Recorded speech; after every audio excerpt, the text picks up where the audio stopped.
Hello, Girl Scout Network. I'm Ava Castleton, manager of alum events at Girl Scouts of the USA, and I'm so excited to present to you our Campfire Chat, Creative Cupcake Decorating, our third event with the executive pastry chef Sonam Sondhi, a winner of the Food Network's Girl Scout Cookie Championship. You can find the other two classes that Sonam has led for us, along with downloadable recipes, at girlscouts.org/campfirechats.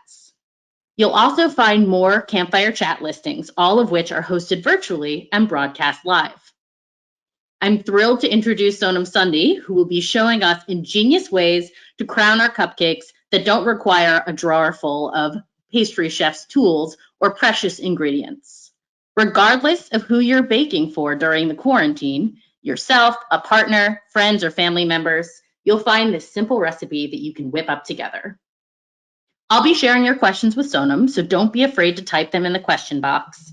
And you can find today's recipes in the handout section of the presentation. They'll be available at girlscouts.org/campfirechats. Don't forget to tag social posts with hashtag campfirechats and @girlscouts. We can't wait to see your masterpieces. Sonam, it's so great to have you back.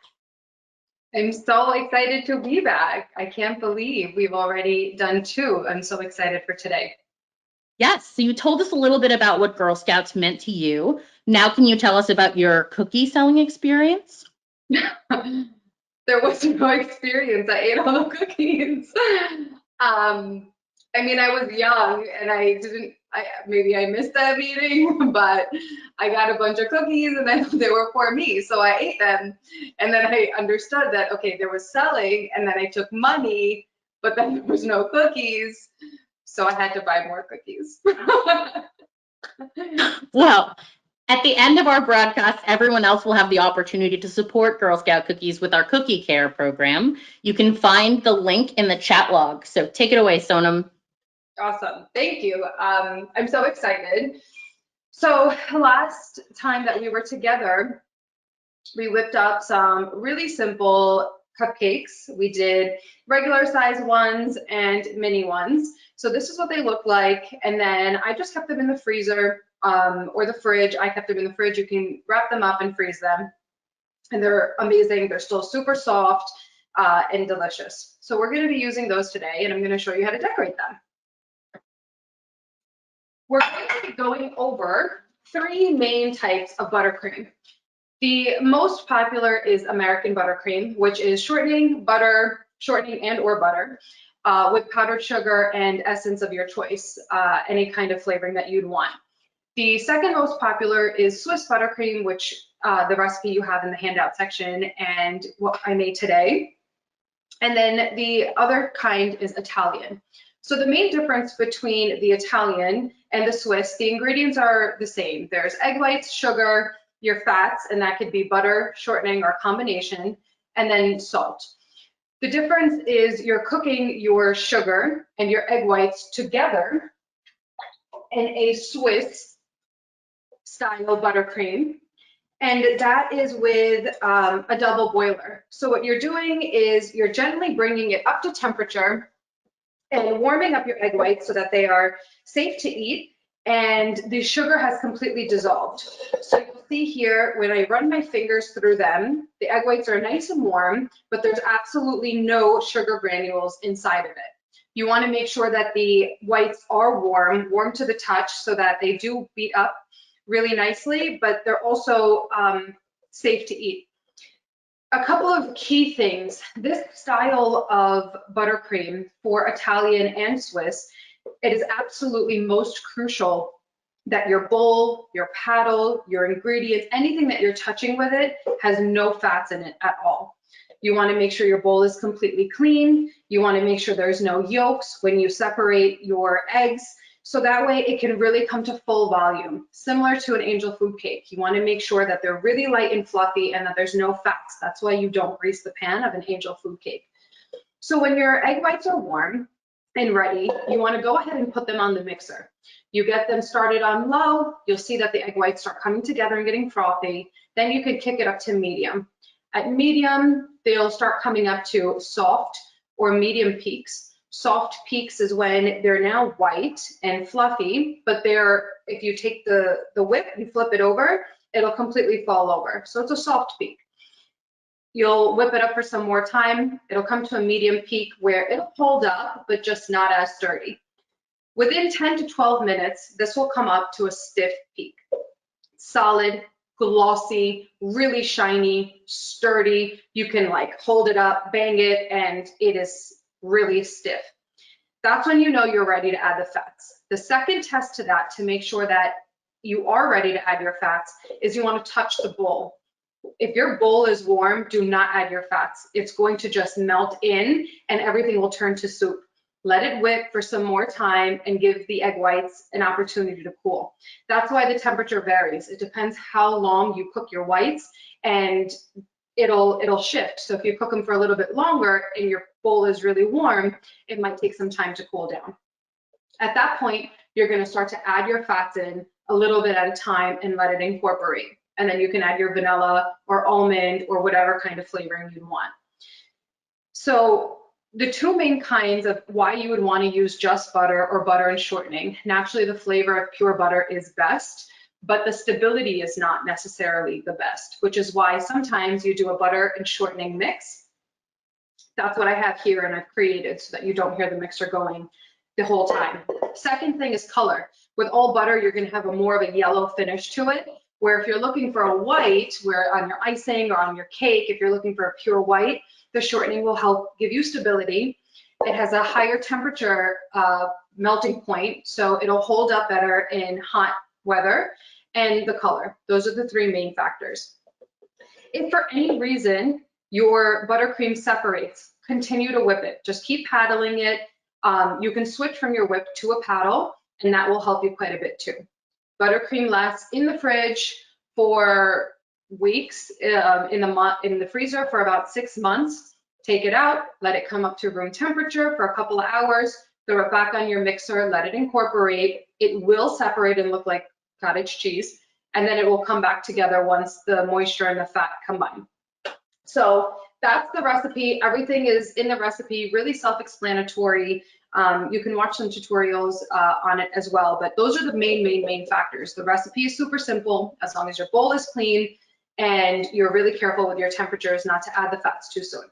Okay, so another thing that we had discussed in our first show together of the series was using egg yolks to make ice cream. So this is great because you're gonna have a lot of yolks left over. Save your yolks and make ice cream out of them. And you can get that recipe on the website as well. We're going to begin with our first cupcake, which is going to be a cupcake with the peanut butter patties. The peanut butter patties are my favorite. These are a shortbread cookie with a layer of peanut butter and then completely covered in chocolate. I'm a sucker for chocolate peanut butter ice cream. This is like, I mean, I'm also a sucker for the Thin Mints and I'm also a sucker for the Samoas, but these are really my go-tos. What we're gonna do is make a really quick ganache. Ganache seems scary to people, just like a lot of this stuff, and it's really not. It's super simple. It's 2 ingredients. I have some chocolate and some heavy cream is what you would normally use. I have half and half. We're in COVID situation, still completely fine. I had some pieces of chocolate. It's 72%. I broke them up and put them into a bowl. I used probably like 10 and an eighth of a cup of half and half that I've heated up over the stove. You go ahead and you pour that hot half and half right over your chocolate. You don't want to mix it right away. You want to let it sit for a moment. The chocolate will start to soften where you don't want to agitate it without the temperature really starting to come up in this. So as this starts to settle, we will go ahead and get our peanut butter buttercream ready. So I took the buttercream that I had previously made. I added some smooth peanut butter to it. And now you have peanut butter buttercream. We're gonna go ahead, give this a mix. And then I have a pastry bag here with a star tip. Pastry bag tips, super cheap at any kind of craft store. Hobby Lobby, Michael's. You can get a roll of these for like $5.99, print out a 40% off coupon. It's a great, great thing to have. And these you could always wash and reuse. Tips, same thing. They go for like $2, $3, and it's nice to have on hand. If you don't have any, we're going to go through a bunch of ways that you can decorate without having any tips and bags as well. So you're going to, what's key when you're filling a bag is you want to take the bag, bring it over your hand so that, again, you're not filling the entire bag with icing and now you have nothing in the tip. So you want to choke up to how much you can handle. Begin filling your bag, and that way you use your hand to scrape the spatula. So you see me squeezing it there. All right. Bring this all down to the bottom. So now there's not icing everywhere. And you want to twist in the opposite direction so that your hand is in complete control of the bag. We then will take a look at our ganache. Okay, so I think this is going to need maybe a couple of seconds in the microwave. So I will pop that in. Ava, do we have any questions? So funny, because the question I was about to ask you was, can you put this in the microwave? Yeah, yes, you can. And so you'll see it just didn't completely come together. So there's no worry in that. I'm going to pop it in the microwave for 30 seconds, and then we're going to go ahead and decorate the cupcakes. That's great. So another question about the ganache is what kind of chocolate you can use. Can you use leftover chocolate bunnies from Easter? Oh my God, yes, if you have any. I don't know why you'd have any left, but absolutely. Anything. You can decorate. You don't even have to have the cookie on top, but of course the cookie is nice because then you get a cookie and a cupcake, especially if you're a kid or an adult, really. So we're going to take our cupcake. You take your bag, star tip around. You don't want to go all the way to the edge because you're still going to put decorations on it. So you would drizzle and go ahead and garnish. So I'll show you now the ganache.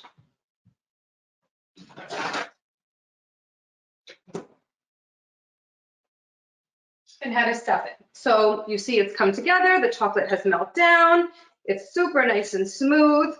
And then you would just take a Ziploc bag and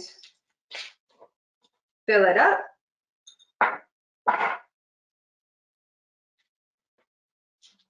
And then you can take a chopstick or a dowel, anything. Make a hole inside your cupcake. You take some scissors, cut off the little end, and then you would stuff your cupcake. So now you have a ganache center, peanut butter on top, chocolate drizzle, and this is just Hershey syrup that, or any kind of chocolate syrup, and then into a squeeze bottle. Squeeze bottles are, again, very inexpensive at craft stores. You can go to ShopRite. They have them in like the yellow and orange for mustard and ketchup. You can use those. And then there you go. So you can have it stuffed. If you don't want to do the ganache step, then you can have it regular, or you can have it with the ganache center. And then we will move on to our next cupcake, which is the Samoa, my favorite. And so same concept, just different ingredients. So we have caramel that we have, that I was talking about in our first series, or you could use the dulce de leche. Of course, the dulce de leche is gone in my house. So we have the caramel. You can make your own caramel. Same thing, you take your cupcake, you make a nice little hole in it. This keeps your cupcake center really moist. It's a nice surprise when you bite into it. Fill it up nice and high. And then you want to take, on the first series, I had Samoa cookies that I ground up for our trifle. So I had a little bit left over that I just kept in a Ziploc bag. And I'm going to mix that in with my buttercream. So that same amount gave me quite a bit. So now I have a Samoa-based buttercream, caramel center. And this is a bag to show you if you were to use a Ziploc and you didn't have a tip. This is a plain, no tip, and I just cut a hole at the end. Same concept, pull it down, cover your arm, use your fingers to scrape. And then make sure you like the size of the hole, or go a little bit bigger. Take your cupcake. I always like to do it, unless they're all lined up, I like to hold them so I can really see and have control over what it's gonna look like. So you can go over top like that. We can take some caramel and drizzle, and if you don't have a Ziploc, just use a spoon and drizzle it. We had toasted coconut left over from the first one when we made the trifle, so you could put some coconut on top and then garnish with the Samoa. The Samoa, if you've never had one, you should have one. That's also a beautiful shortbread on the bottom, a layer of caramel. It's covered in chocolate and then toasted coconut and then drizzled in chocolate again. Amazing. Okay, so now let's say you don't want to have a cookie base and you just want a really pretty cupcake. Here I just took pink food coloring, again, any craft store, and mixed it with buttercream. Whatever shade color you want, you can buy them in individuals and like itty bitty packs of assorted colors. And then I have a plain cupcake. This tip here, again, $1, $2. I like using the larger one. This is called a rose tip. So the top of it is, let me try to move a little closer. The top of it comes to a point, almost like a teardrop, and the bottom is a little bit wider so that it's able to give you this really nice thicker on the bottom for stability and then thinner on top to give you the look of the rose petals. So I'll move close so that you can see me do this. These you do have to hold in your hand when you are icing them. Of course, if this is for guests, you probably want to wear gloves so that you're not cross-contaminating anything. You want to make the center of your bud, so you want to rotate the cupcake to make the center. And then go one more maybe, coming up. And then you want to begin with these like U-shape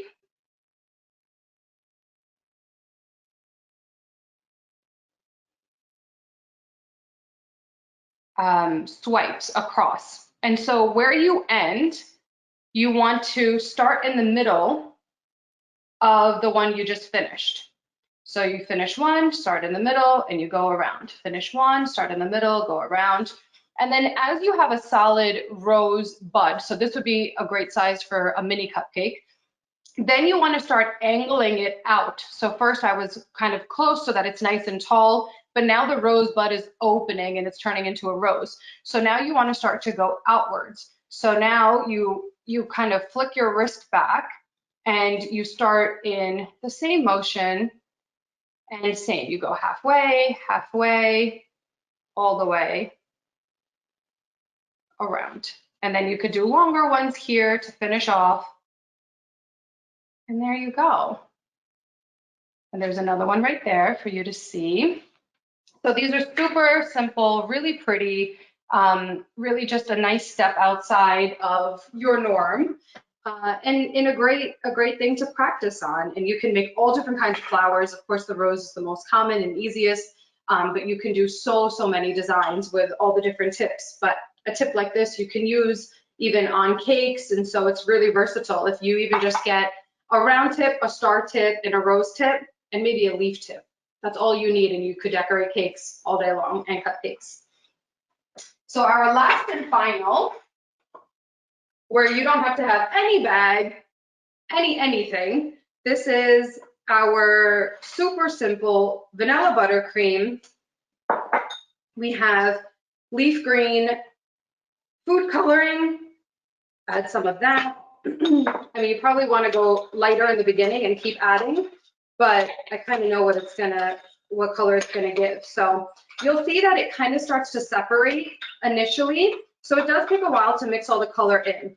If you're going for a really strong, deep color, like the Girl Scouts green, you sometimes may need to add a little bit of cornstarch. That's a trick that we use at the bakery to absorb some of the moisture if you feel like the buttercream is really softening up on you or the color is not as vibrant as you want.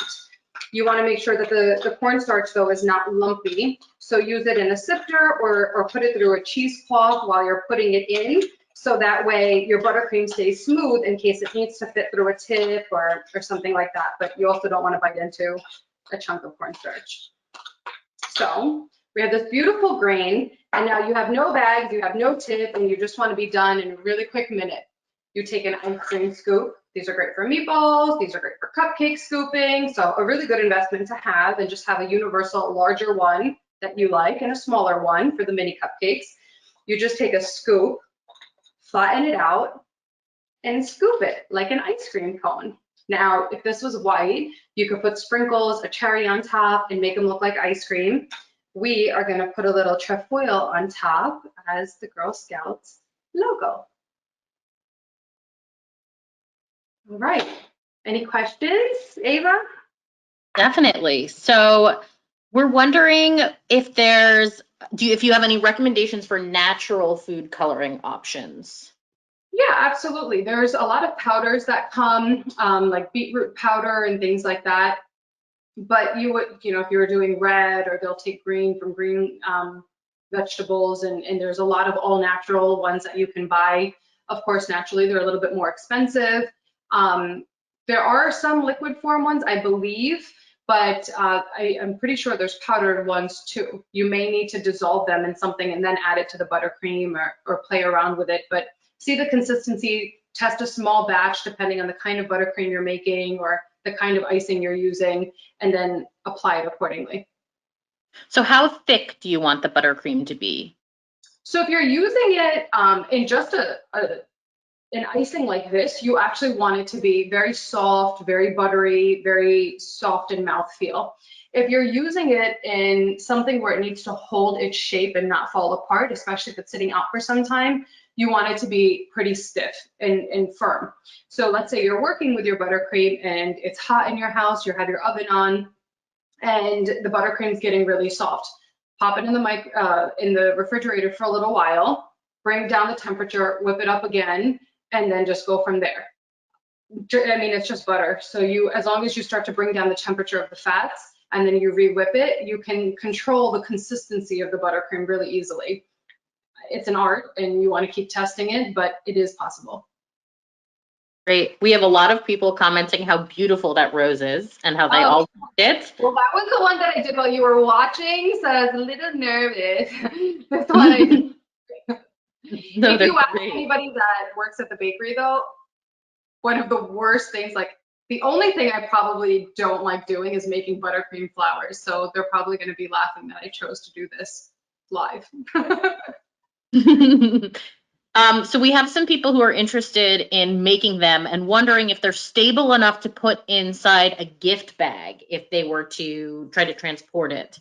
Definitely never a bag. A cupcake cannot go into a bag, but also if it is icing and it is delicious and it is soft, it's going to start to settle. So there are cupcake boxes that come and they have these like little ears. They look like little monkey ears. You insert them and then that kind of holds the cupcake in place. And then you can send them home with it. You'd want to make sure you keep it in the refrigerator for as long as possible before you hand them off to somebody. Make sure they know, not to shake up the box, etc. But this is also great to have like as a party snack and or like a dessert, interactive dessert, where you can do a couple of different icings, do a couple of different toppings, do a couple of different flavors of cupcakes, and let people decorate their own cupcakes, at a party. That's so great. So how many rose cupcakes do you think you made before you were able to do it so easily? Believe it or not, I haven't done many. For being in business for 11 years, I've probably only done like 50 or 60. But remember, we do like thousands of cupcakes a month, thousands. So I usually hand them off to Sierra, who, if she's watching, she's going to be laughing. I'm not a big fan of the roses, but only because they're tedious and they take time. And I'm somebody that's like clearly 1,000 miles a minute. So then that works perfectly for this next question, which is, what is your favorite dessert to make? Oh, so many. I have, It depends on my mood. Like there's the chocolate peanut butter days, there's like the light lemon fruit strawberry days, there's the fudgy brownie days, there's the our signature flavor at the bakery is red velvet Nutella. So there's the days of like I'm stressed out and somebody's baking and building cakes and I'm just standing there eating the scraps like one after one while talking about the weekend. So it depends on the mood.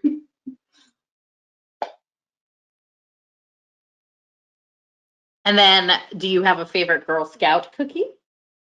Girl Scout cookie. Well, I have my top three: the peanut butter patties, the Samoa, and the Thin Mint for sure. Those are my top three.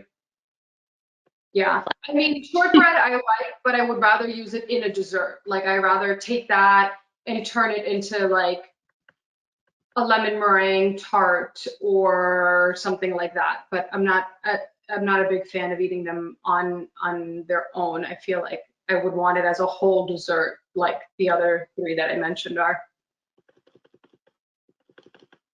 And then a bit more technical. Have you made these with store-bought egg whites before, like pre-separated?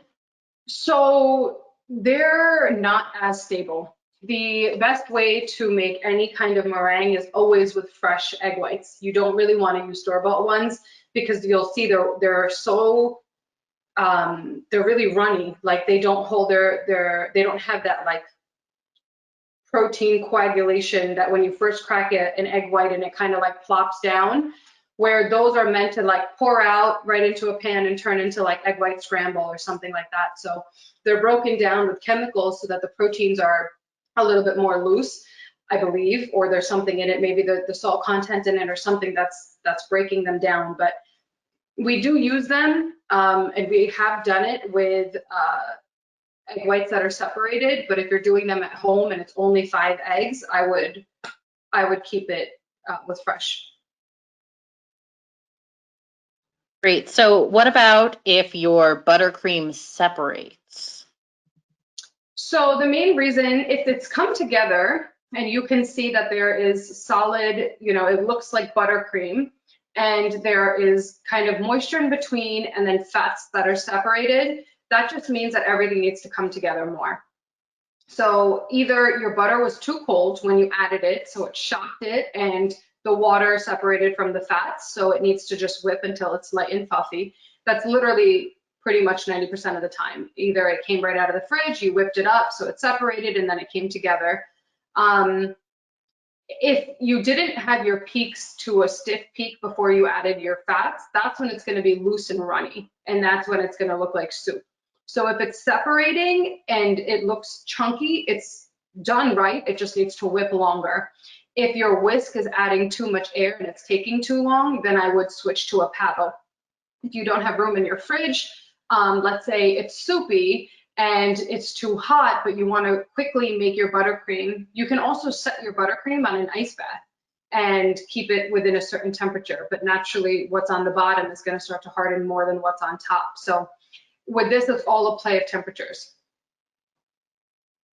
Thank you so much. And that is the last question we have time for today. It was so wonderful being here with you again.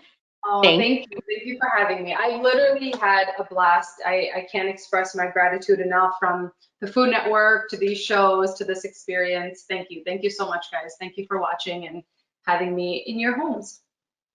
Thanks, Sonam. And thank you to everyone for inviting Girl Scout Network into your homes. We'll be hosting a wide variety of campfire chats, so be sure to stay up to date with our offerings on girlscouts.org/campfire chats. In the meantime, you can support Girl Scout cookies with Cookie Care, which allows you to buy boxes online and have them shipped safely to your home, or donate them directly to first responders on the front lines of COVID-19. Your generosity will also help support the 1.7 million Girl Scouts depending on the cookie program to fund life-changing girl-led programs.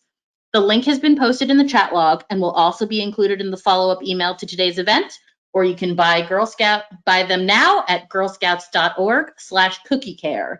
That's girlscouts.org/cookiecare. Thank you for joining us today, and we look forward to welcoming you back at our next event.